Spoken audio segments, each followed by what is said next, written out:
Olá, povo de Deus, graça e paz. Mais uma vez nós estamos aqui para um novo episódio do nosso webcast, onde nós estamos contando aqui com a presença do nosso presbítero Anjo, nosso obreiro Douglas, né, e eu também aqui presente, que os irmãos já nos conhecem, pastor Gilson, aqui da Igreja Batista de Rio Pardo, no Rio Grande do Sul.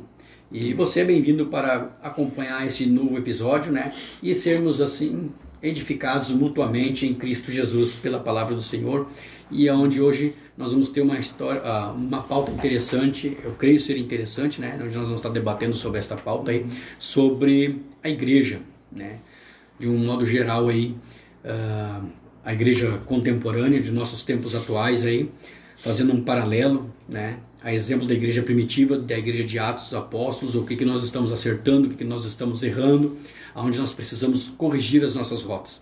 E quando eu falo igreja, não estou me referindo à igreja local, aonde nós congregamos, eu quero me referir de um modo geral, a igreja como um todo, a igreja brasileira, né? A igreja cristã brasileira, e principalmente dentro do meio evangélico, né? E abordarmos um pouco sobre esse assunto aí.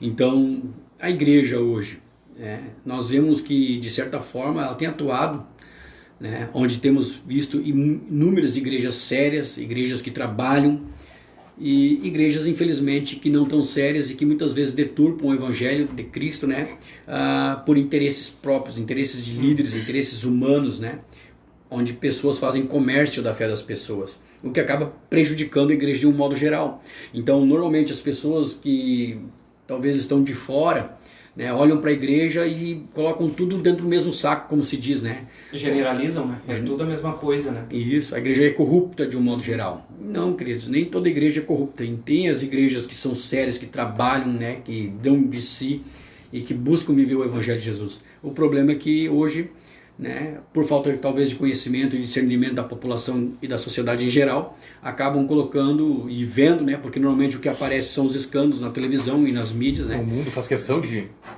potencializar isso também, né? Exato. E aí acaba colocando tudo no mesmo saco, né? E aí... Dentro disso, pastor, até queria já iniciar te fazendo uma pergunta, né?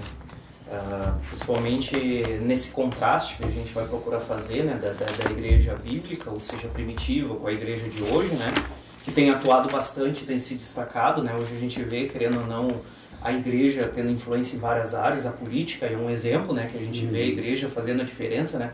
Eu até queria te fazer a pergunta, qual é um dos maiores problemas que tu vê hoje dentro da igreja? Tem muitos, né, e alguns problemas até bem semelhantes à igreja primitiva que já tinha também. Mas não dá pra gente olhar para trás e olhar lá para a igreja e dizer que era a igreja perfeita, porque a gente tende a cair naquele erro de quanto mais próximo às origens a gente chegar, mais perfeito é. E dependendo a área que a gente vai analisar, não é bem por aí, né, no caso, né? Então hoje, o que tu vê assim, de maior... de questões mais problemáticas a respeito da igreja, né? O ensino, a forma de atuação, de trabalho, talvez muito fechado. Olha... que nem o irmão colocou, né? Problemas dentro da igreja sempre teve, né? Assim como teve sempre os sinceros que buscam fielmente a Deus por meio da palavra e viver o evangelho de Cristo, existe aqueles que são as ovelhas negras dentro do rebanho, né? E que vêm escandalizando. O próprio Jesus Cristo já anunciava isso, né? Que era inevitável que vinham os escândalos, mas ai daquele por quem os escândalos vierem, né? Melhor lhe for amarrar uma pedra de moinho no pescoço e lançar-se no mar do que escandalizar um desses pequeninos. Então Jesus já previu que viria de haver escândalos e que escandalizariam muitos, na verdade, né?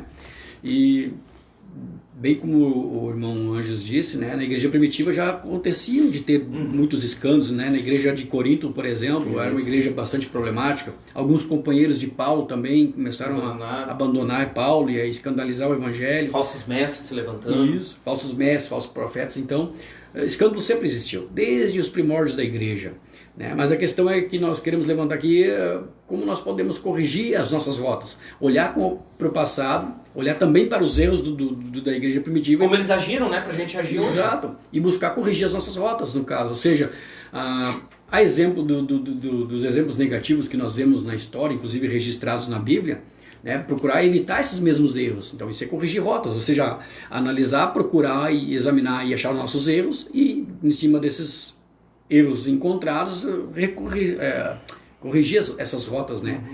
E, por exemplo, hoje na igreja primitiva, na igreja atual que o irmão perguntou, né, infelizmente nós vemos muitos escândalos, né? E, pessoas hoje que corrompem o evangelho, por ganância, por avareza, e Pedro inclusive já anunciava isso, né?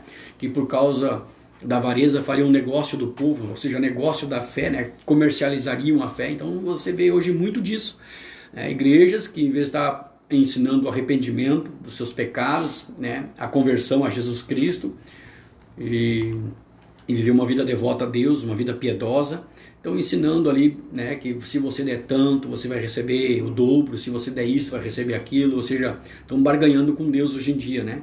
E colocando, inserindo elementos também dentro da liturgia do culto, que não são bíblicos também, né? Então, tu vê muitas igrejas, infelizmente hoje, principalmente até algumas tradicionais, mas mais tu vê isso numa igreja neopentecostal, no caso, né? Uhum.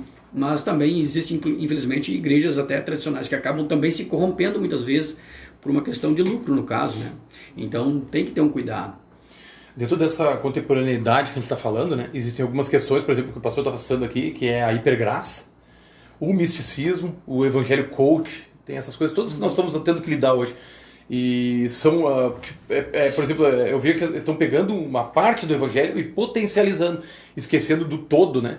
Esquecendo do equilíbrio do evangelho. Não que essas coisas que pregam não estejam daqui a pouco corretas, mas são potencializadas demais. Dão ênfase ao que não é ênfase. Exato, eles deixam o equilíbrio de lado, pegam uma parte e potencializam demais e meio que hipnotizam as pessoas, né? Aprisionam as pessoas nesse tipo de doutrina. Então a gente tem visto surgir algumas coisas que são da nossa época mesmo, né? Que não tem como a gente dizer que tinha na igreja primitiva. Então, dentro da contemporaneidade que nós estamos falando, né, nós estamos lidando com essas situações. Hipergraça, que é aquela coisa que a pessoa só vai, que é bênção, bênção, bênção, a barganha com Deus. O evangelho coach, que a pessoa ela não quer mais arrependimento, ela quer terapia, né? A pessoa quer uma terapia, ela não quer mais arrependimento, então ela quer coisas que façam bem para os seus ouvidos, que deixem ela se sentindo bem. E o evangelho não é isso, né? O evangelho ele é confrontador, né? E desde a igreja primitiva, então, a buscar os primórdios nesse sentido, mas naquela época você tinha problemas, e problemas talvez até piores, com prostituição, e que é tratado na igreja de Coríntios, coisas bem graves, que nem no mundo acontecia, de Paulo, né? Uma coisa que temos que deixar também claro é o seguinte, né? Aí o que tu me fala a respeito, por exemplo, do antropocentrismo, né? Hoje, por exemplo, o evangelho está sendo pregado de uma forma a centralizar ao homem. Isso. Né? Então, dentro da mensagem... A raiz é essa. A ênfase está sendo dada ao homem. O homem está sendo centralizado, sendo que o evangelho ele é cristocêntrico e não homocêntrico, né? Antropocêntrico, na verdade. Então, esse é um erro. E com relação, para deixar claro essa questão da igreja primitiva, o que acontece é que o ensino da igreja primitiva é o ensino bíblico correto. Fundamental. Então, nós não podemos incorrer no erro no caso de misturar as coisas. O que acontecia é que havia pecados em meio ao povo.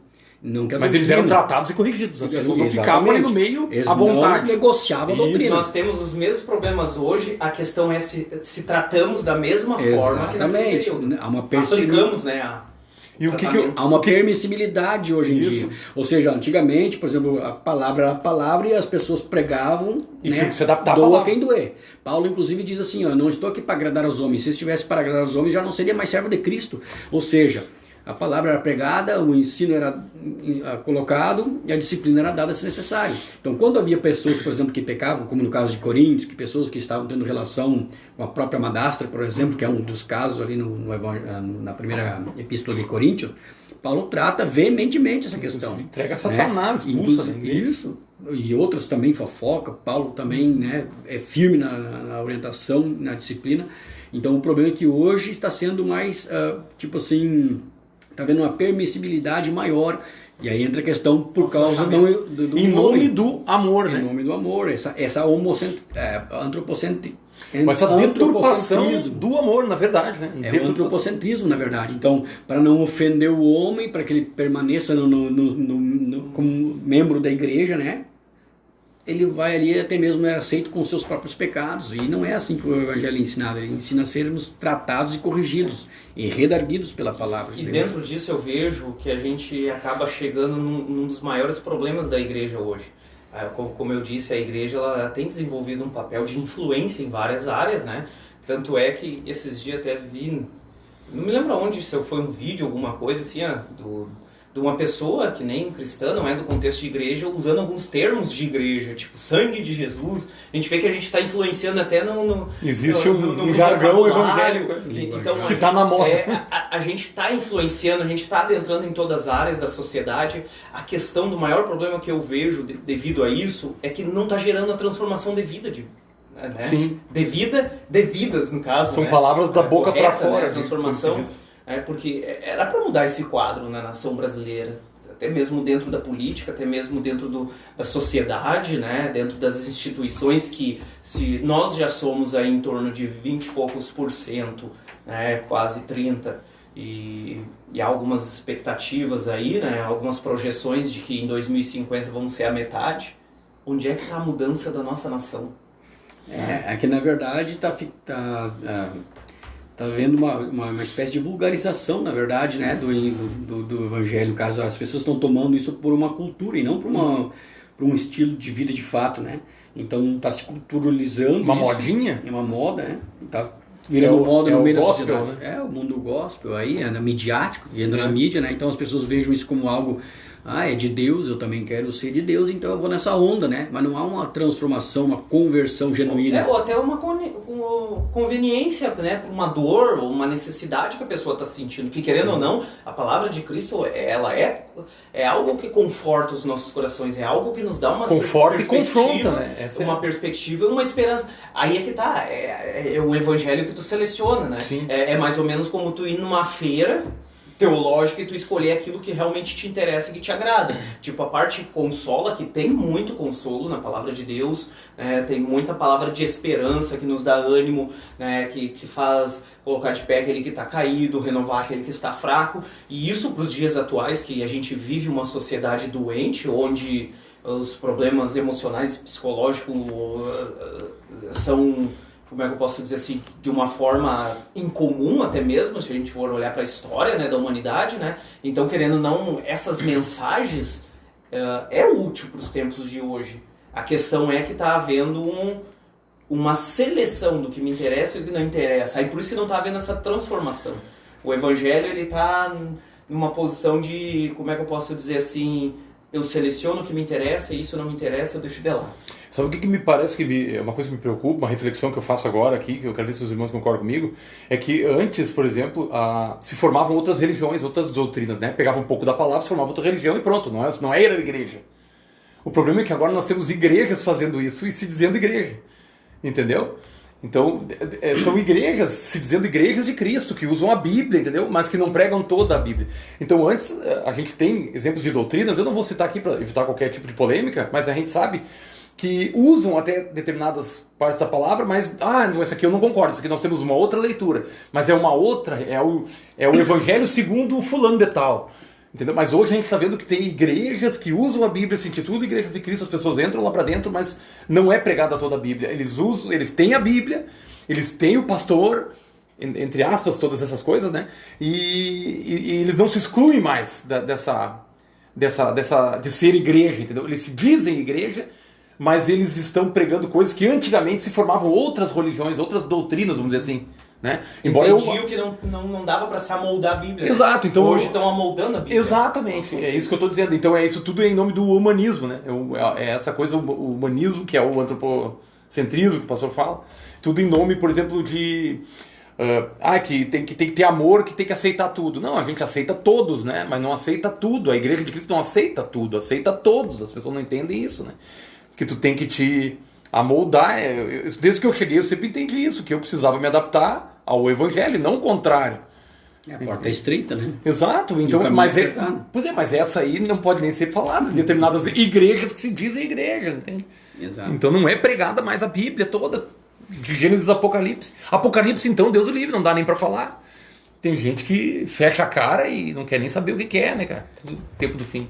Então eu vejo hoje que, infelizmente, né, há muitos escândalos hoje na igreja também. Claro, como eu falei isso, a disciplina. Hoje até, de certa forma, muitos líderes acabam optando por tratar de questões polêmicas com relação, por exemplo, a pecado de modo individual com pessoas. Antigamente era bem diferente isso, na verdade, né?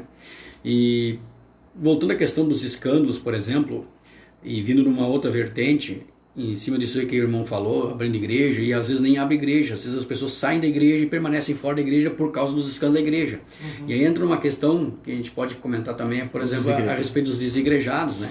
Que estão, na verdade, frustrados com a igreja, muitas vezes pensaram das pessoas que tentaram, né? Foram numa igreja, viram alguns tipos de escândalo, foram no outra, viram coisas piores e acabaram então dizendo, não, vou servir a Deus, mas eu vou servir do meu jeito e fora da comunhão. Embora que, biblicamente, eu não vejo isso como possível, porque Jesus instituiu a igreja, né? A igreja de Jesus para que haja a comunhão entre os membros, entre os irmãos, sabe? E toda uma questão que depois nós podemos aprofundar um pouco mais. Mas às vezes, então há várias formas de nós olharmos isso. Por exemplo, por que hoje as pessoas estão escandalizadas com a igreja? Porque, como eu disse, há igrejas hoje que não são sérias, infelizmente, que acabam escandalizando o Evangelho de Cristo, que acabam machucando as pessoas, e as pessoas acabam se retraindo e querendo viver um evangelho solitário, né? Um lobo solitário, né? no evangelho. Eu sigo Jesus do meu jeito. Do meu jeito. Só que, biblicamente, não é possível. Né? Porque a Bíblia nos ensina a congregar, é um mandamento, é um imperativo. Biblicamente, lá, por exemplo, em Hebreus 10, 25, a Bíblia ordena, fala, não deixando de congregar-vos, né? Como era costume já de alguns, naquele tempo já existia isso. Né? Então, escândalos sempre vamos ter. Por que eu digo que nós vamos ter escândalos na igreja? É claro que tem, como eu disse, igrejas que servem ao Senhor de modo fiel, e tem autêntico, pontualidades ali, né, em relação a escândalos. De modo fiel, autêntico e genuíno.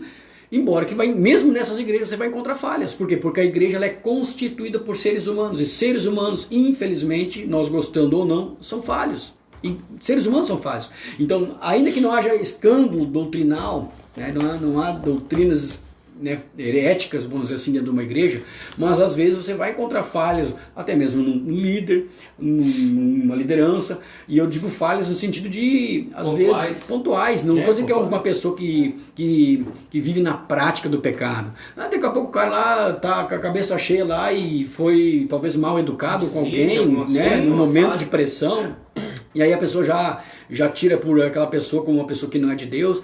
Então, porque nós somos seres emocionais, né? Somos falhos, somos levados por N circunstâncias da vida. Então, hora a gente pode estar bem, hora a gente pode estar ruim, mas a questão é que o cara vive na prática do pecado? Não. Tem falhas pontuais, tipo assim, em algum momento excepcional, o cara talvez deslizou e deixou a emoção falar mais alto, daqui a pouco foi grosseiro com alguém, né? Mas são coisas pontuais, né? Quem não falha que atire a primeira pedra, né? Jesus disse isso aí. Então, seria de mim se no primeiro erro eu fosse descartado. E o problema em si nem é ter pecado, o problema é como lida com o pecado. Exato. Porque o pecado, as falhas vão haver na igreja, no meio dos líderes, no meio da membresia. Agora o líder pode reconhecer o pecado, isso, pedir o problema perdão. é como nós lidamos, aceitamos, né? A igreja aceita, está entrando pecado dentro da igreja, os irmãos estão se desviando e está aceitando. Esse é o maior problema. Exato. Porque... E aí tem pessoas que acabam se machucando e saindo da igreja. Aí vão para outra, e aí os escândalos do que nós falamos antes, as questões financeiras, as pessoas comercializando a fé das pessoas, literalmente existe isso, infelizmente, acaba existindo. Né, por causa da ganância e avareza dos homens, mas a questão é assim, assim como existe esse tipo, existem igrejas boas. Então, é possível congregar ou servir a Deus sem congregar? Não, eu acho que é um fundamento. Congregar é um fundamento, até porque para tu crescer tem que ter comunhão, porque é com as falhas e as qualidades dos irmãos que tu vai crescendo e evoluindo. Se tu não, como é que tu quer ir conviver com os irmãos no futuro, né, na glória? Se tu não quer passar um perrengue com eles agora aqui, né? Que é a hora da prova. Então tu quer só uma parte boa, depois tu quer viver. Tu acha que vai viver legal, depois nada. Aí também não, né? E sobre a questão essa aí, eu acho interessante que, por exemplo, a gente abre os jornais, a gente vê escândalos de todo tipo. Inclusive de igrejas, né? É normal. Pô, mas também tem médicos escandalizando aí, as pessoas deixam de ir no médico por isso. Não, agora eu não vou mais no médico porque o fulano lá amputou a perna errada da fulana. Entendeu? Ou porque estupou a grávida. Ou porque aconteceu alguma coisa. Não, agora eu já não vou mais no médico, ninguém presta. Não, então tu vai encontrar médicos, de toda índole, advogados de toda índole, políticos de toda índole, e falar pra ele abertamente, irmão, que nem fala de moesta nos tais uns aos outros, né? Isso, chegar pra ele, irmão, eu não acho que tá fazendo errado isso aqui, acho que tá fazendo... E as pessoas parecem que se fecham e se magoam com isso. Mas, no entanto, às vezes a gente fica sabendo de alguma coisa e outra, que acontece inevitavelmente, né? De falarem sem tu estar presente, que rapidamente é suportado isso e passado a pedra, né? Mas quando tu fala uma verdade, uma realidade para um irmão, assim, cara a cara, que era para ser uma coisa, era para ser uma virtude. E daí então se ofende e se fecha. Não sei, me veio essa reflexão e que também me parece ser uma grande causa também de mágoa no meio. Sim. Porque uma coisa é a fofoca, outra coisa é tu pegar com o irmão e ter uma conversa. Vai ter com o teu irmão. Né? Vai ter com o teu irmão. Né? E assim, por exemplo, por que eu digo antes, como eu falei, é necessário congregar? Porque a Bíblia ordena isso, a Bíblia manda em vários aspectos. É saudável para nós mesmos, no caso, estar ligado, né? Não tem como ser igreja, por exemplo, se eu não congrego, porque 1/3 do evangelho não consegue cumprir se não congrega. Praticamente, não é? Porque Hebreus fala que nós temos que congregar, não podemos deixar a congregação. Como é que a palavra de Deus vai se cumprir? Por exemplo, quem é o bispo de quem não congrega? E a Bíblia diz lá no livro de 1 Timóteo, né, capítulo 3, fala que é aquele que almeja o episcopado, excelente obra almeja. Então, o supervisor, né, aquele que supervisiona a obra. Então, se eu não preciso de ninguém que me supervisione, qual o sentido de estar escrito aquilo? Né? Por que eu vou almejar o episcopado? Para que um diácono, então, se eu sou sozinho, por que eu vou ter um corpo de diácono para me Por que a igreja é comparado a um corpo? Por que ela é o corpo de Cristo, que é o cabeça? Exatamente. Né? Então, assim, vários aspectos da Bíblia que você pegar, que Deus levantou uns para apóstolos, profetas, doutores e mestres, né, e pastores, querendo o aperfeiçoamento dos santos. Então, se eu não preciso de pastor, mestre, doutor, nem nada, então você está fora da comunhão. Obedecer os nossos líderes, guias. Existe uma hierarquia instituída pela palavra. Que zelam por vossas almas. E prestarão contas, né? Então, se presta conta é porque é alguém que está ligado, né? No caso, né? Que tem uma responsabilidade sobre alguém. Então, veja que, biblicamente, é impossível você dizer que é igreja. E uma coisa que as pessoas que não estão na igreja, e que dizem que são, mas que não congregam, tem por costume dizer, eu sou igreja. Não, isso é um erro grotesco de teologia, dizer que eu sou igreja. Eu sozinho não sou igreja. Aí as pessoas confundem esse texto com aquele que a Bíblia diz, né? Vós sois o templo do Espírito Santo. Não sabeis vós que o Espírito de Deus habita em vós? Eu sou o templo do Espírito Santo, mas ali não está dizendo que eu sou igreja sozinho. Ser o templo do Espírito Santo é uma coisa, ser igreja é outra, bem diferente. Ser igreja é ser o corpo de Cristo, onde há uma comunhão entre os salvos, de pessoas, onde há uma interação, onde há uma ligação, onde as pessoas comungam de uma fé em comum. Por isso que é comunhão, pessoas que estão juntas em unidade, comungando de uma fé comum e de um propósito em comum. E o que nos mostra o que é ser igreja é nós olhar para a igreja primitiva. Se reuniam nas casas, né? E no templo, né? Eles tinham tudo em comum até mesmo, né? Sim, havia uma cumplicidade, ou seja, desenvolver um relacionamento. E penso eu que até a pessoa que está machucada, infelizmente a igreja machucou ela deve procurar uma igreja saudável para ela também buscar essa cura, né? Exato. Buscar uma igreja mais saudável, que procura andar nos caminhos do Senhor, né? Não perfeita, mas que haja uma coerência, não uma hipocrisia. O que é a coerência? Há falhas, há erros, há pecados, mas há uma forma correta de corrigir isso, né? Não há como é que eu posso dizer assim, uma aceitação destas coisas, né? Sim. Então, a saúde espiritual nossa está na igreja, está ligada na comunhão, no corpo, na comunhão, né? Isso. No caso. E eu presto muita atenção nas analogias que Jesus faz em relação, por exemplo, a pastor e ovelha. Em outra oportunidade eu tive a oportunidade de falar com os irmãos sobre isso aí. Então, eu nunca vi pastor de uma ovelha só, né? Então, ovelha é um animal que ele é conhecido por andar em grupo, né? E sozinho só faz burrada. Uma ovelha sozinha tu encontra ou num buraco ou num mato de espinho. E quando um pastor encontra uma ovelha... fácil, né? E ela se perde por conta. Ela se perde por conta. Meu pai tinha fora e tinha criação de ovelha e era assim. Tu não encontrava rebanho de ovelha no meio do mato. Tu encontrava uma ou duas perdidas, avulsas, ou um buraco, tinha que tirar e tudo. E aí o que o pastor fazia? Que era aquele que cuidava das ovelhas, tinha um rapaz que cuidava das ovelhas, que tosqueava elas, cuidava delas. Ele resgatava essa ovelha e ele fazia ali o curativo que precisava ser feito e levava ela para onde? Para junto das outras e deixava lá. Elas cuidavam dela. Não era o pastor fazia o primeiro atendimento e depois o rebanho tratava aquela ovelha. Então Jesus usa essas analogias, cara, e como é que a gente vai ignorar isso? Uma questão que os caras usam como argumentação, por exemplo, porque assim, ó, as pessoas que hoje são desigrejadas e que porque foram machucados e perderam as esperanças na igreja. Mas E boa parte tem a ver com sincero, isso. Não, são tementes, muitos são. mas também existe dentro do meio dessas pessoas que Enganam. que enganam e estão sendo enganados e enganando aqueles que os seguem. Que são aquelas pessoas que não sabem ser submissas a uma autoridade também. Exatamente. Mas Querem- existe- Um subterfúgio, né, pra... Agora eu tenho uma desculpa perfeita. Eu sou machucadinho, então agora eu vou abrir uma igreja. Existem os sinceros que se machucaram, se frustraram e hoje estão parados, mas quem sabe buscam no coração um desejo de congregar de novo numa igreja séria, uma igreja bíblica, tá? Mas também existem aqueles que não sabem se sujeitar, que vê defeito em tudo, que só ele é o bonzão e em nenhum lugar o aceita também, né? Nenhum lugar é pra ele, porque ele é o cara, então ninguém serve pra ele também. Existe esse tipo de pessoas também. Esse ninguém vai convencer ele dessa maneira dele ser, dessa viver. Ele precisa reconhecer isso e examinar o seu próprio coração. Então, o que acontece é que nós precisamos reconhecer intimamente no nosso coração a nossa necessidade e saber que a igreja foi instituída por Jesus. Por exemplo, o irmão falou das ovelhas, né? O próprio Jesus, quando ele aparece no livro do Apocalipse, ele aparece entre a igreja. Exatamente, entre os castiçais. 2, entre os castiçais. Aí ele mesmo diz, mas uma questão que as pessoas vão E dizer, as irmão, 7, né? A agora- totalidade das igrejas que representam. uma coisa que eu queria dizer, que eu agora me lembrei do que tu estava falando, por exemplo, que as pessoas vão dizer, mas os pastores é Jesus. Sim, Jesus é o sumo pastor, ou seja, o pastor dos pastores. Ele é o pastor, mas são... Né? Ele é o tanto pastor, é que o- mas eles usam, eu não preciso pastor, porque o meu pastor é Jesus. É óbvio que Jesus é o pastor dos pastores e é pastor de todo Tem mundo. pastores instituídos por Deus, tanto é que o próprio apóstolo Sim. Pedro vai dizer, apacentai, né, O o rebanho rebanho de Deus, né? Jesus fala diretamente para Pedro isso, é usa... isso. É isso aí que eu quero colocar. Pedro fala isso.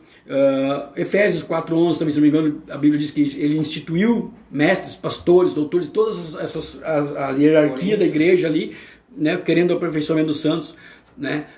Se não me engano é Hebreus 13:4 ou 13:7, se não me engano, que diz ali, sujeitai os vossos guias, ou os vossos pastores, Isso. conforme a tradução que você Ou vê, líderes. ou vossos líderes, né? Então a Bíblia está repleta de coisas assim, que o próprio Senhor instituiu pastores. Pastor, Jesus, ele vai buscar a igreja ou vai buscar o templo do Espírito? Para buscar a igreja, A igreja é uma junção de pessoas que se congregam, que são cheios do Espírito. que são Como cheias do usam Espírito da Santo. mesma fé. Por isso, E aí que é uma questão. são brasas vivas, né? E aí que é uma questão. O problema é que é o seguinte, as pessoas dizem, eu não congrego, não estou junto, mas eu estou fora da igreja, mas eu estou cheio do Espírito. Eu estou cheio do Espírito Santo. Será que você está cheio do Espírito Santo sendo rebelde a um terço Eu acho que praticamente do não, eu Evangelho? acho que tá cheio de... Vamos ser sinceros Tá cheio aqui, de vaidade. e não vamos ser hipócritas. cheio de Se eu vaidade. digo que eu sou cheio do Espírito Santo, mas eu não concordo com o que está escrito na Bíblia, então eu não estou tendo a palavra de Deus, a Bíblia Sagrada, como palavra de Deus, primeira Isso é coisa. rapina no Aí vai dizer que coração. sou cheio do Espírito Santo, tu é melhor e mais bonzão do que os outros, meu querido. E isso é interessante, pastor, porque uma pessoa cheia do Espírito Santo, ela tem o desejo de fazer a obra do Senhor, a vontade do Senhor. E ela, como tem o Espírito Santo, ela entende que ela é incapaz e que ela não é dotada de todos os dons. Para isso existe a igreja. Para isso Deus distribuiu dons para a edificação da igreja. Então eu sou cheio do Espírito Santo. Logo vou ter o desejo de fazer a obra do Senhor. E vou entender que sozinho eu não vou a lugar nenhum e não faço nada. Né? Amém. Então, eu tenho um dom? Tenho. Mas o meu dom sozinho não serve para nada. O dom mas, da igreja. unido com o dom do irmão, o dom do pastor, a igreja como um todo, gera uma edificação não só minha, mas da igreja. Então é uma questão de humildade do próprio Espírito, de entender que sozinho a gente não faz nada. E o dom ele tem um propósito, servir a igreja. Edificação da É a igreja. edificação da igreja. Então eu tenho um dom, mas eu não sirvo ninguém. Ele edifica a mim mesmo. Eu vou edificar a mim Não, as mesmo, pessoas né? que façam fila aqui na porta de casa, se quiserem o meu dom. Então Não, Deus é uma nos incoerência abençoa e absurda, nos uma incoerência capacita absurda. em favor do coletivo, que eu tô ligado a esse coletivo, eu tô Sim. servindo a esse coletivo. Essa né? analogia do corpo também é perfeita, né? Cada irmão dentro de um corpo tem as suas funções, membros. os talentos, dons, membros, cada um... Todos são importantes para Deus, um corpo precisa de todos os membros para ser perfeito, um corpo perfeito, né? E aí entra uma questão, por exemplo, por que agora acaba... Então tem os machucados da igreja, tem os sinceros que querem voltar a congregar, né? Procurem uma igreja bíblica. Existe aqueles que são... Né? Rebeldes mesmo. Né? Que acham que não precisam se sujeitar a ninguém, que esse que tem que ser o líder da comunidade. Esses são facilmente enganados por doutrinas, que nem a do nome sagrado e coisas assim que vão surgindo, né? E que acham que é coisa de agora, que já existe há muito tempo. As pessoas vão se frustrando, vão se tornando presas fáceis para esse tipo de doutrina que eu já experimentei isso aí. Os caras são labiosos, né? E só que se tu for depois analisar com com humildade e com conselho de alguém que entenda a palavra, tu vai chegar ao entendimento de que é um engano tremendo. Sim. Difícil de voltar, mas que com o Espírito Santo, reconhecendo, tendo humildade, tu retorna, cara, porque não tem o menor fundamento, na verdade. Mas é que são doutrinas assim que se aproveitam desse tipo de coisa. Ó, essas pessoas que estão saindo das igrejas, ó, E aí o que acontece? Acabam fazendo o quê? Formando um grupo, daqui a pouco formando uma igreja, e começam daqui a pouco a pregar ali dentro tudo que não concordavam antes. Que nem eu já vi pessoas deixarem a igreja por não concordarem do dízimo, e hoje pregam o dízimo. Entendeu? E eu acho assim, meu Deus, como é que ninguém se dá conta de uma coisa dessas? Falava mal do dízimo quando estava congregando lá, porque não era o pastor, ou porque te almejava ser o pastor, não sei. Enfim, existem inúmeras situações. Mas aí então agora formou lá, criou o seu brinquedo para si eles lá. ganham as pessoas em cima das frustrações que elas tiveram. Isso, mas depois passam a praticar aquilo que não concordavam. Então era a mera rebeldia, entende? No meio. E isso é uma coisa que eu penso assim, tudo bem, ó, pastor, eu recebi um chamado de Deus, vou para uma outra cidade para fazer uma missão, e lá eu pretendo fazer uma igreja. Ó, sai com a bênção pela porta da frente, tá abençoado, é uma coisa que vai começar certo. Agora, tu se rebelar numa igreja, e entendeu? Tu te rebela numa igreja, e aí tu inicia um outro trabalho sem uma bênção de onde tu estava, ou sei lá, isso para mim parece algo que não começa certo, que não está fundamentado na rocha. Como que eu posso dizer que um trabalho fundamentado num ato de rebelião possa ser algo proveniente de Deus? Então eu vou ter que arranjar argumentos para conseguir convencer as pessoas que estão me seguindo de que, lá onde eu estava, né? Enfim, são coisas que acontecem, né? São coisas complexas, né? Tem muitas igrejas hoje, na verdade, aí se tu olhar nível Brasil, que uma saiu de dentro da outra. Exato. Inclusive líderes que saíram em rebeldia, por exemplo, aí temos muitos exemplos aí, inclusive nesse meio neopentecostal que a gente falou, né? Se olhar a história desses grandes líderes no Brasil hoje, sim, muitos assim, o movimento vai dar certo? Pode ter dado certo, mas qual é o instrumento, qual é o caminho, qual é o a responsabilidade que aquele líder vai ter ou vai apresentar diante de Deus depois, né? Ele vai prestar conta diante de Deus do que ele está fazendo. Resumindo, é porta larga ou é porta estreita? Deus vai julgar, né, cara? Amém, pois é, mas a gente tem que ajudar as pessoas a discernirem, entendeu? Sim. E talvez abrir os olhos, né, cara? Porque muitas pessoas falam, né? Procura a igreja mais próxima da sua casa. Isso é uma coisa que todo mundo fala, né? Uhum. Só que na verdade a gente tem que procurar a igreja mais próxima da Bíblia. Isso é uma coisa que a gente usa, é o jargão, né? Evangélico. Uhum. Muitos usam isso. Mas, então, voltando à questão, a pessoa tem que buscar uma igreja séria que pregue a palavra de Deus. Até ia comentar uma coisa agora que me fugiu da mente ali também, sobre essa questão, por exemplo, do antropocentrismo, né? Porque nos últimos tempos, inclusive, a Bíblia fala que as pessoas amontoariam para si doutores, né? Segundo o seu coração, né? Que teriam comichão nos ouvidos e amontoariam mestres, né? Para si.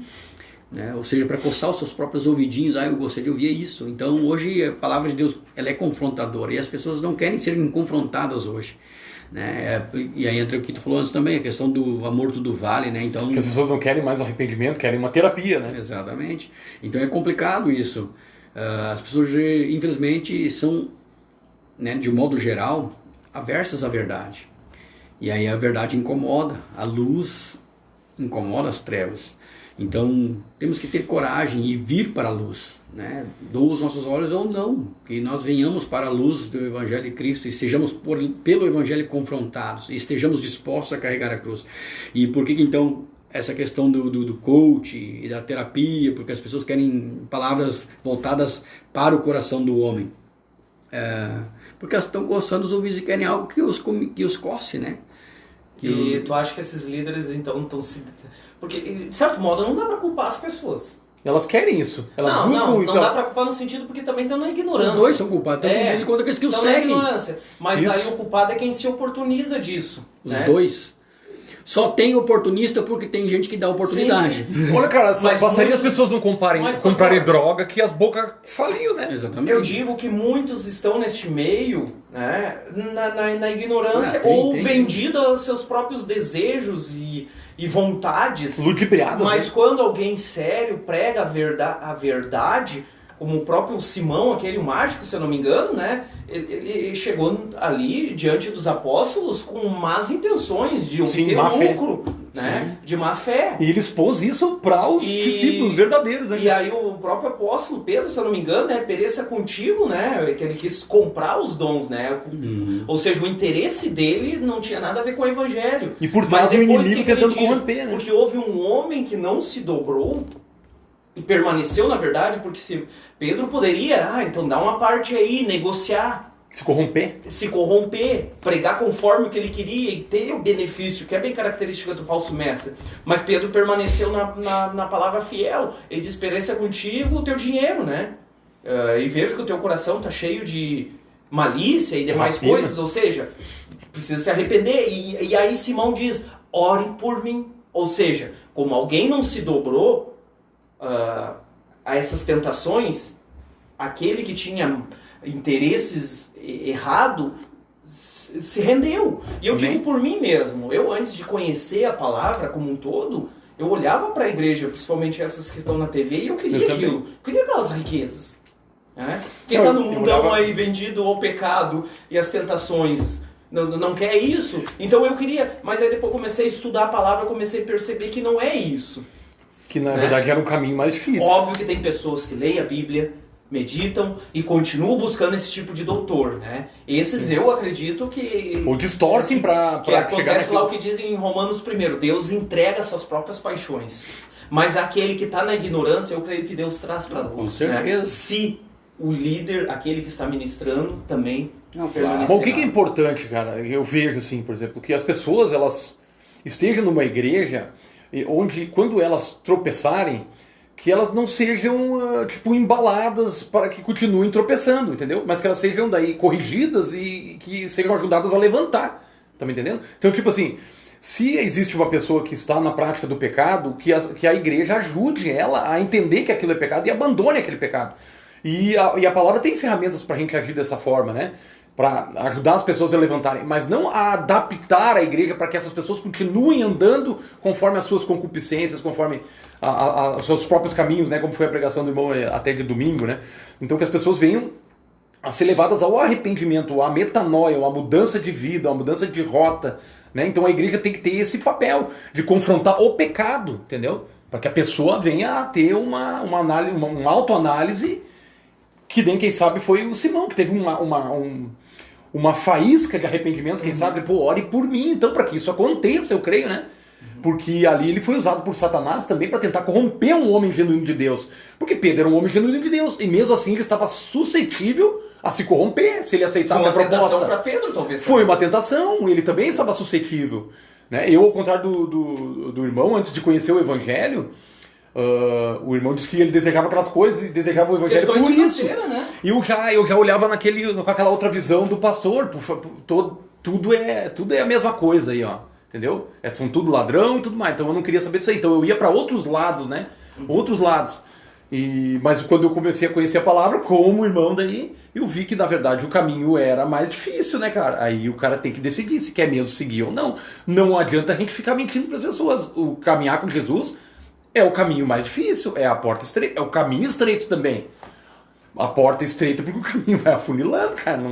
Não vai achar que pode andar de qualquer jeito e vai passar na porta ali adiante, que não é assim também. Mas Jesus está conosco, né? Assim como o irmão nos confortou na pregação, Jesus está conosco, então por isso é possível, porque senão nada seria possível. E isso é igreja. E a gente não caminha sozinho, né? Não, mas então eu vou caminhar só com Jesus que eu vou entrar pela porta estreita. Negativo. Para caminhar com Jesus tem que caminhar com os irmãos. Porque quem ganha para Jesus é a igreja. Entendeu? O Espírito Santo convence do juízo e do pecado. Mas eu creio que se... Vou dar um exemplo meu prático. Por exemplo, alguns irmãos que eu falei do Evangelho e eu trouxe para a igreja. Naquela época que eu me desviei, se esses irmãos tivessem saído comigo, eu não teria ganhado eles para Jesus. Mas a igreja os ganhou para Jesus e por isso eles ficaram e eu saí. Depois eu voltei. Entende? Então eu acho que o trabalho da igreja é ganhar para Jesus. Tu traz pro barco e os irmãos tudo se agarram naquela alma e ganham para Jesus. Entendeu? Essa é uma visão, é um aprendizado prático que eu tive. Amém? Então, eu demorei para chegar nessa visão, assim, porque antes eu falava que era o Espírito Santo que ganhava para Jesus, até pouco tempo, né? Mas eu mudei a minha visão, eu digo, não, o Espírito Santo ele é um ajudador importantíssimo, ele é Deus, né, que age em nós, mas no sentido de nos convencer do juízo do pecado. Mas a igreja tem a missão de ganhar para Jesus e fazer as pessoas caminharem na igreja. Dentro desses problemas, né, dos falsos mestres, dos desigrejados, aqueles que têm entendido que não precisa congregar, né, e dentro dos escândalos que têm acontecido, principalmente no contexto da igreja brasileira, como é que a gente se posiciona como igreja, né, para reverter esse quadro? A gente tem que confrontar o pecado, né? Mas acontece que hoje em dia a gente se levanta às vezes para falar de alguma coisa de uma outra igreja, também não é visto com bons olhos, a gente tem que ter toda uma política, vamos dizer assim, né, para criticar os irmãos, entre aspas, uma irmãos forma, de alguns, né? Uma forma, é delicado, cara, não é uma coisa fácil. Criticar, tu sendo igreja, criticar a igreja.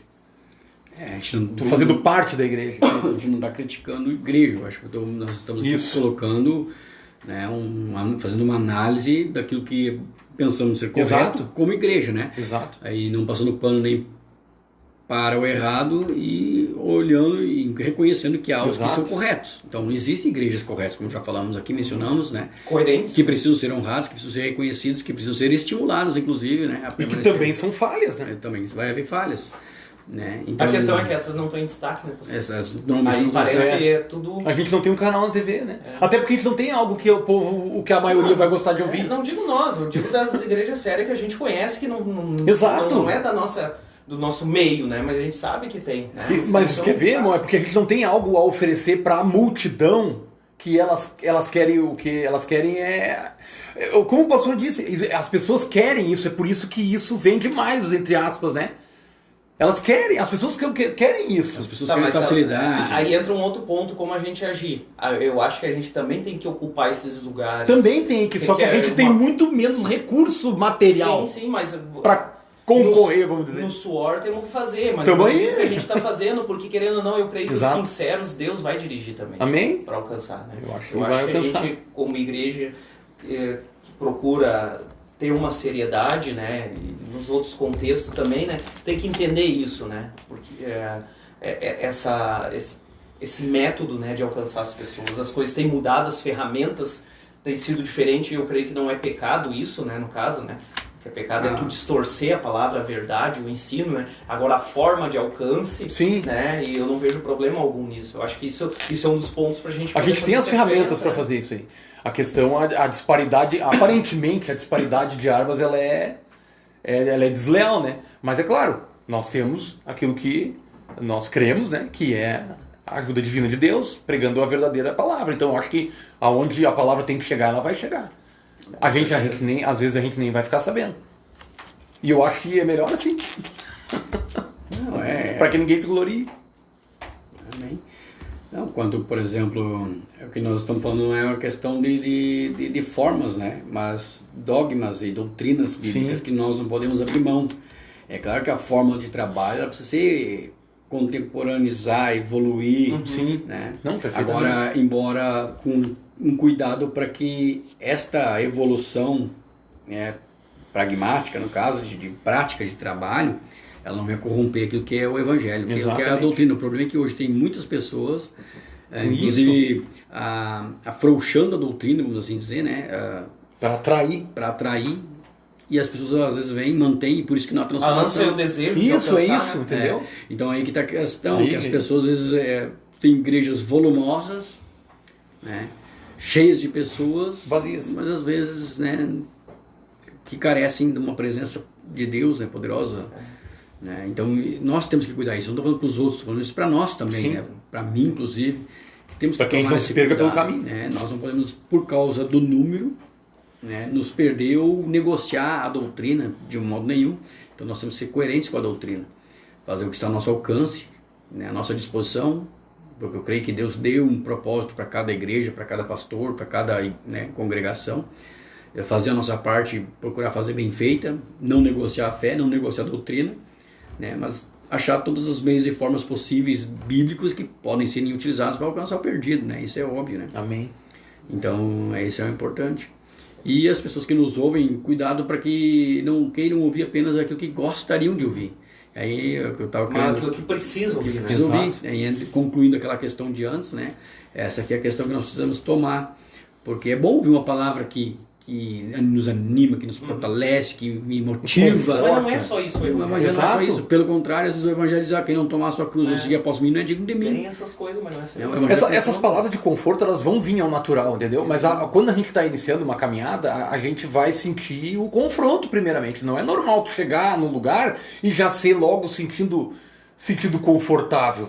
Não, tu é limpo primeiro, né? Eu entender. O conforto do evangelho do Espírito, ele vem com o caminhar. E mesmo assim, ainda assim, o cara tem que estar sendo sempre, né, podado, né? Para nascer galho novo, vamos dizer assim. É que quando eu entender que eu estou disposto a tomar minha cruz e seguir após Jesus, sem olhar para os lados, né? Estou disposto a renunciar ao meu eu em detrimento ao reino, porque Jesus disse que não colocar o reino de Deus no primeiro lugar, nem a sua justiça não herdará o reino de Deus, no caso, né? Mateus 6,33, né? Buscar em primeiro lugar o reino de Deus e a sua justiça, as demais coisas vos serão acrescentadas. Então, quando eu estou disposto a buscar o reino de Deus e a sua justiça, tomar sobre mim a minha cruz e seguir após Jesus, a animação, a motivação, elas são natural, como o irmão disse. Por quê? Porque eu sei que Cristo está comigo, Ele é um vencedor, Ele me dará vitória com Ele, todas as bênçãos, as regiões celestiais já me foram dadas.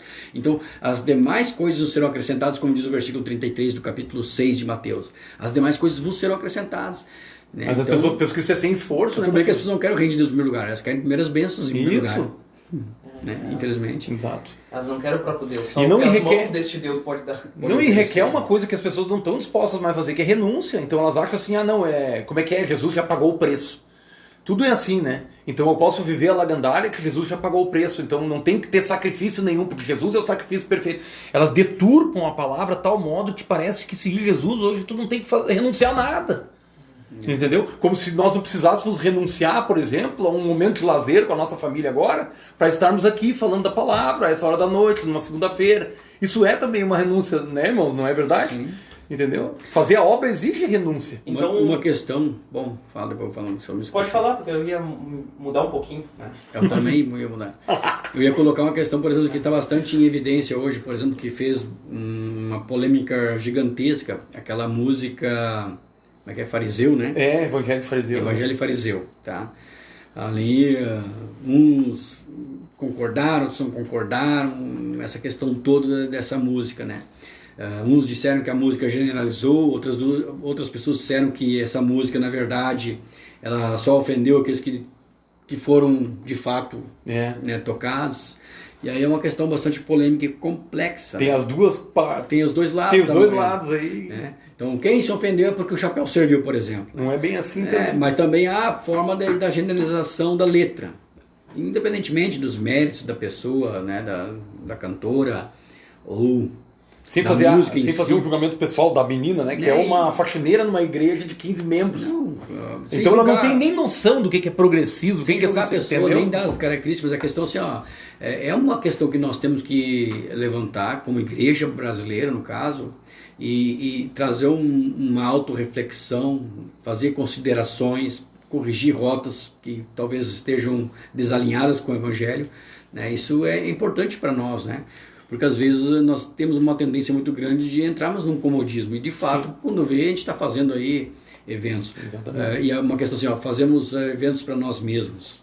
De certa forma, a igreja precisa ser alimentada. Os cultos, elas são para ser adorada a Deus e a palavra é ensinada para o povo. Então, o culto é um evento para nós mesmos. É para alimentar o povo da palavra de Deus. Eu pergunto assim, o culto é um evento para nós mesmos? De certa forma, sim. Então, é uma música dúbia, na verdade, né? Como eu disse. Sim. Então é uma questão bastante complexa, porque, por exemplo, o culto é para a igreja. Embora é aberto para público, né, em modo geral, pessoas, inclusive nós, a igreja, convidamos exaustivamente as pessoas para que estejam também conosco. No meio da igreja conosco. A gente convida as pessoas para o culto. Então, apesar do culto ser para a igreja. A igreja que cultua Deus. Mas a questão de nós levarmos pessoas para o culto é com o intuito de que essa pessoa seja tocada por Deus e venha se converter à igreja. E venha se converter a Cristo, né? E se tornar igreja. Então, mas na verdade o culto é para a igreja. É verdade. E é um evento para nós mesmos. Na verdade, para nós mesmos não. É para Deus, mas feita por nós mesmos. É nós que cultuamos a Deus, nós que adoramos a Deus. Deus não vem adorar e a igreja é edificada através do culto também, onde tu tem o ensino da palavra, tem a adoração, onde tem a busca pela presença de Deus, o enchimento do Espírito, então todas essas coisas. Então é uma questão que virou uma polêmica, eu acho que também desnecessária, né? Exato. Ali eu falei que a menina é uma faxineira de maneira alguma, né, desabonando a categoria, né? Eu quero dizer que ela é uma menina humilde lá no lugar onde ela vive, ela tem a experiência lá que foi muito importante, que ela trouxe à tona, né, lá de Marajó e tudo mais. Então Deus usou aquela menina de diversas formas ali, então, e trazer esse assunto para ser debatido também é saudável, né? Mas a maneira como às vezes é debatido o assunto, às vezes as pessoas vão e julga a pessoa, faz aquela coisa meio ad hominem, né? Isso eu acho que o pastor também está se referindo a isso, que não vem ao caso. Mas a menina depois, pegaram muito no pé dela, que depois ela estava indo, estava aceitando convites para ir em vários eventos, vários programas, né? Então ficou uma coisa meio... Então ela fez uma música, eu acho que é um verso muito bonito, não é um louvor de adoração, é uma música, é uma letra, é uma música, que isso fique bem claro. Ela deve saber disso também, que aquilo é uma música, né? Não é um louvor de adoração, é uma música de crítica.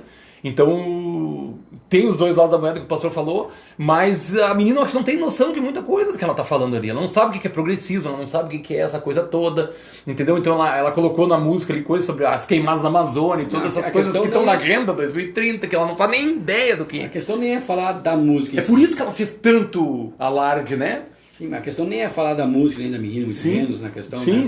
Respeitando a pessoa.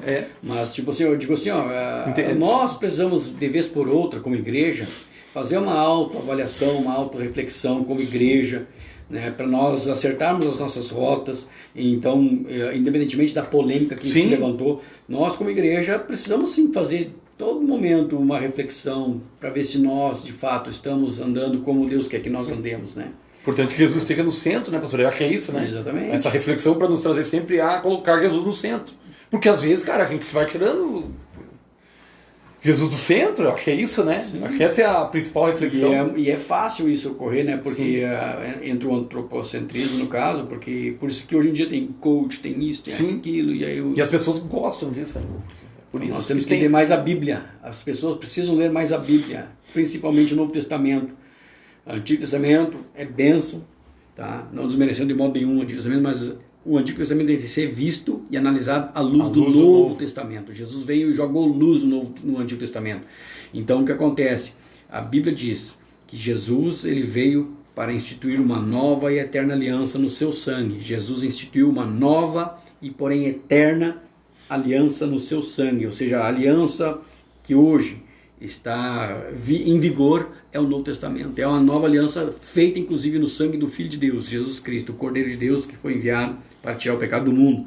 Então o que vale hoje é a nova aliança. Tem coisa da antiga aliança? Tem, mas tem que ser visto à luz do Novo Testamento. Sim. Até porque se ela é eterna, ela sempre existiu, ela só estava encoberta. Exatamente. Por isso que o Colossenses, o apóstolo Paulo fala que as coisas, né, outrora escritas, elas eram sombra das coisas que viriam de ser reveladas. Exatamente. E a revelação, né, o corpo em si é Cristo, a realidade é Cristo.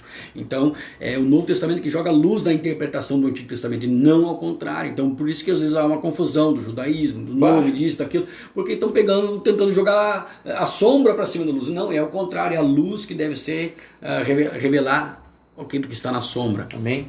Eu creio assim. Demorei para chegar lá, mas foi assim que eu concluí. Então, isso tem que ser mudado, né? A gente olhar para nós e entender o nosso papel e o nosso compromisso. Isso. Não querendo ser melhor que os outros, né? Mas cada um vai prestar conta, né, da sua responsabilidade. Isso é responsabilidade nossa, é responsabilidade da Igreja de Cristo, né? Em reverter esse quadro. Então, um dos pontos, né, é a gente tentar acessar esses lugares que a gente não tem acessado, que infelizmente esses que têm deturpado têm acessado e já estão à frente. E o segundo é a gente permanecer, então, na verdade, no princípio, né? Seguindo o conselho do apóstolo Paulo para Timóteo, né? Que ali ele relata nas cartas de Paulo a Timóteo, né? Os problemas que haveriam na igreja, os falsos mestres, apostatariam da fé e demais coisas. Aí ele diz para Timóteo que, porém, permanece, né, naquilo que foi instruído. Então, é a gente acessar lugares que a gente não tem acessado, porém, não se render, não se vender, no caso, permanecer. Teria mais alguma coisa, pastor, assim, dentro disso, que a gente pode mudar? E eu tô fazendo essa pergunta de uma forma sincera, até porque eu faço parte da igreja e eu preciso agir diante disso. A gente não pode ficar indiferente vendo esse problema, né? E a gente poderia ficar a noite toda aqui citando os problemas da igreja, né? E isso aí, infelizmente, tá claro até para quem não está dentro desse contexto ver os problemas, mas a questão é que esse quadro precisa ser revertido, né? A gente precisa transparecer a luz do Evangelho como o sal nessa terra, fazer essa diferença. Como é que a gente pode fazer isso como igreja, no caso? Olha, como eu coloquei antes, a princípio buscando viver o que está escrito na palavra, todo o ensinamento de fazer Jesus, a nossa parte. Fazer a nossa parte, cada um fazer a sua. O problema é que o ser humano tem uma tendência de entrar na sua zona de conforto, né? Então que nós tenhamos esse cuidado, né? E não é fácil isso, porque é uma tendência nossa, né? Nós temos que ser corajosos para dizer não para nossa zona de conforto. E isso é algo que tem que ser feito praticamente diário, né? Amém. E quando eu digo nós, eu refiro-me à igreja, né? Não uma pessoa, não só um pastor, não só a igreja, o corpo de liderança, mas a igreja, né? Cada membro, porque cada membro é importante, porque cada um foi chamado e cada um tem um propósito de Deus na sua vida. Então não adianta esperar sempre do pastor, sempre do líder, mas que nós possamos abraçar a causa de Cristo. E quando eu digo nós, eu refiro-me à igreja como um todo, né? E que é importante dentro da multiforme graça de Deus, que no contexto que a gente está inserido, no caso a nossa igreja aqui, a nossa comunidade, que nós tenhamos todos esses propósitos unidos numa visão, para que a perna não vá para o lado e o outro vá para o outro, né? E às vezes por isso que muitas vezes a gente trabalha e não sai do lugar. Em muitos casos acontece isso. Então, unidade, né? Comunhão, mas também unidade, para andar para o mesmo lado, para andar para o mesmo lugar. Tu diz a gente procurar se unir com pessoas que compartilham do mesmo interesse. Tipo, eu quero reverter isso. Eu estou trabalhando e lutando para não me acomodar e permanecer ou ser firme, constante também na obra do Senhor. Eu creio que sim. Eu tenho que me unir a pessoas. Aí tá dentro daquilo que a gente comentou porque sozinho a gente não consegue. Sozinho a gente não faz nada. Então é procurar pessoas que compartilham desse interesse, no caso, né? E motivar as pessoas que talvez ainda não compartilham. Na verdade, a motivação ela é uma consequência, porque se eu estou procurando, estou em busca, e daqui a um pouco acho pessoas para compartilhar isso. União de propósitos. Isso, essa união de propósito vai gerar uma motivação mútua que acaba inflamando os outros, né? Amém? É como um casamento, né? Tu tá com a tua esposa, vocês uniram propósitos e vocês vão progredir porque vocês estão caminhando pro mesmo lado. Assim uma igreja. Posso ler um verso aqui para tentar responder essa pergunta? Leia. Romanos 12, eu vou ler até o 19 aqui, né? Alegrai-vos com os que se alegram e chorai com os que choram. Romanos 12, capítulo 12. E o versículo? Versículo 1 até o... na verdade não é o versículo 15, tá? Alegrai-vos com os que se alegram e chorai com os que choram. Sede unânimes entre vós, não ambicioneis coisas altas, mas acomodai-vos às humildes. Não sejais sábios em vós mesmos. A ninguém torneis mal por mal, procurai as coisas honestas perante todos os homens. Se for possível, quando estiver em vós, tende paz com todos os homens. Não vos vingueis a vós mesmos, amados, mas dai lugar à ira, porque está escrito, minha é a vingança, eu recompensarei, diz o Senhor. Portanto, se o teu inimigo tiver fome, dá-lhe de comer, se tiver sede, dá-lhe de beber, porque fazendo isto, amontoarás brasas de fogo sobre a sua cabeça. Não te deixeis vencer o mal, mas vence o mal com o bem. Amém? Eu procurei rapidinho esse verso que veio na minha cabeça, eu queria ler exatamente como está na Bíblia, porque eu não ia saber, mas eu acho que resume um pouco de como a gente tem que... Sei lá, acho que se o cara praticar isso aqui, a gente vai conseguir andar junto. Amém. Mas era isso aí, né? Eu acredito que foi... falamos um pouco, eu sei que tem muita coisa ainda a ser falada, a gente não falou tudo, né? Mas se você pode e quiser nos ajudar nesse canal aí, dá o seu joinha, né? Comentar para nós também aprender através do seu comentário aí, e se inscrever no nosso canal, será bem-vindo e estará nos ajudando aí também a fazer a obra do Senhor de alguma forma, tá? E expandindo essa palavra aí para que mais pessoas possam ter acesso, né? Amém. E talvez considerar algumas coisas em seus corações aí. Cada um de nós todos os dias temos que nos considerar algo, né? E sempre estar corrigindo as nossas rotas aí. É importante. Amém. Isso. Amém? Amém? Amém. E por que não, né? Se alguém quiser comentar algum tema aí que de repente queira sugerir pra gente, com certeza, seria legal interagir aí nos comentários. Se quiser criticar também, colocar alguma coisa ali, né? Que não concorda, que de repente isso não tem problema nenhum. É muito salutar. A gente vai estar lendo aí os comentários, né? Amém? Até porque a gente tem falado desses problemas. Se quiser mandar um superchat aí também, como é que... E o nosso intuito é fazer a diferença, né? Então a gente está começando, tentando, né, acessar esses ambientes, esses lugares que até então a gente não tenha tentado muito, né? Com sinceridade no coração, né? Amém. Com erros, falhas, né? Mas com humildade no coração a gente quer melhorar, né? Quer ir mais além, né? Para fazer essa diferença, né? E cumprir aquilo que a gente foi chamado para fazer. Amém. Até porque o nosso canal é um canal iniciante, né? Um canal simples, né? Não tem muita coisa, os irmãos podem ver aí, né? Mas estamos melhorando pouco a pouco, né? De Se glória você em glória. nos ajudar, vai ser melhor para que a gente possa alavancar aí a palavra de Deus aí a mais pessoas aí também. Amém? Amém. Então te pedimos aí que Deus ministre no teu coração. Amém? Amém. Glória a Deus. Amém. Deus abençoe você, Deus abençoe sua vida e sua família, meu querido. Amém. Amém.